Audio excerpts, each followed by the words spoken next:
Got two Azores Dark figs, and they are starting to turn. So I am very excited. I'll show you here. This one I let really ripen, so we'll pull that off. That's what it looks like. Let me get it in the sun here.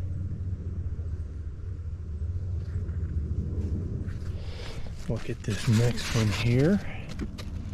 It's a medium ripeness. It's actually pretty well ripe too.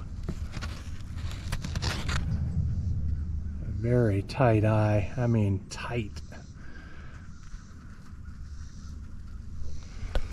And I'm going to pull this one because, well, that came right off, didn't it? Because I think sometimes I prefer the fig when it's not super soft. It's got a little bit more texture to it. I like them all kinds of ways, if I'm honest about it. So yeah, this particular tree was rooted this year, and it's grown, and I topped it, and it's branching like crazy. It's just doing very well for me. And this is my other tree, and it's starting to turn as well, but these are not ready yet. Just wanted to show you the other tree. All right, this is my first time tasting Azores Dark, and I've got 3 of them for you to taste and kind of give you my opinion on. And from not quite as ripe as you saw out there at the fig orchard to very, very ripe and a little bit, let me see if you can see that. Turn it up to very ripe, as you saw in the Lazy Garden fig orchard. And there we go. So I think kind of probably the general practice is to do what you call the less ripe fig, and sometimes I've noticed that I prefer these to the squishier ones because of the texture. So let me try this first time.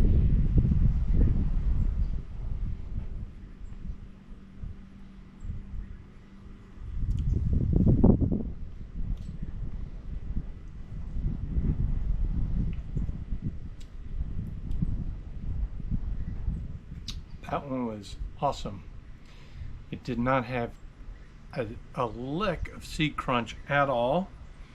The skin was probably the thickest I've had so far this year. Let me try it again.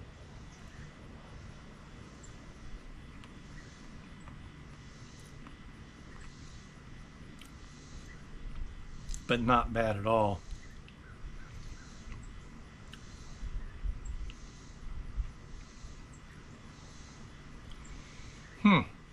It's definitely a high power punch of berry, and I can't explain exactly. The first thing that comes to mind is kind of a mix between grape and, not blackberry, possibly blueberry or pomegranate. Let me try the next one and see if I can get some clarification on that.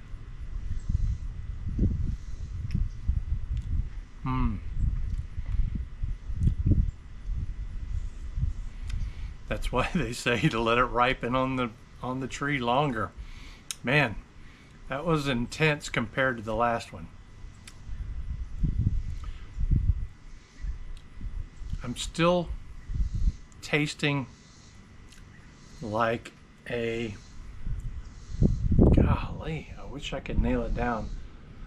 Let me try it again.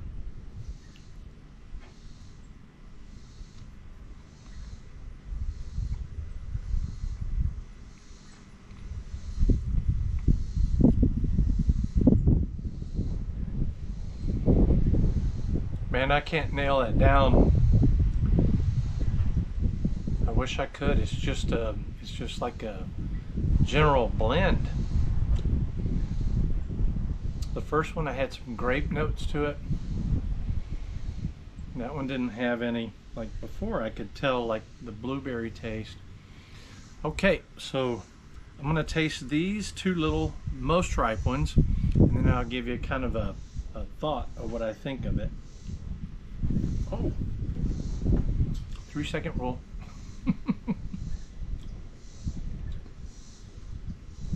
Yep, this one, the most wrinkled, the most ripe, definitely has the most intense flavor.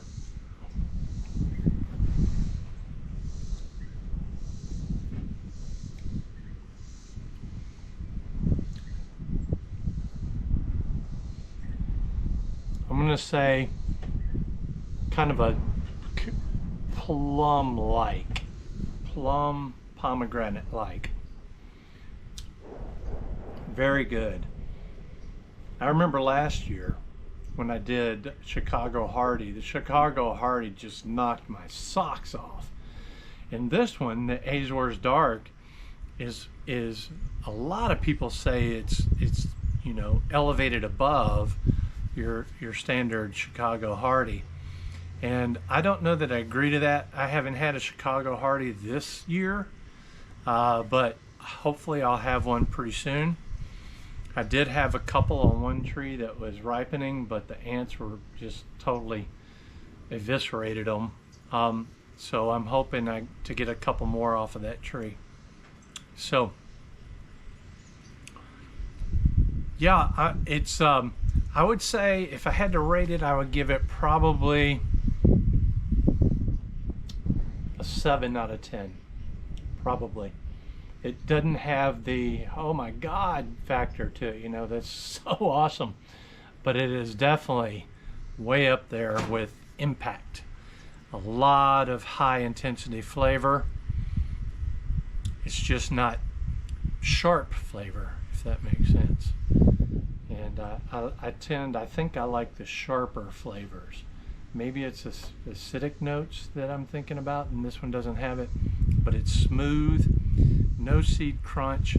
I would say a medium skin, not chewy and not melt in your mouth. It's just a great fig overall. That's it for this one.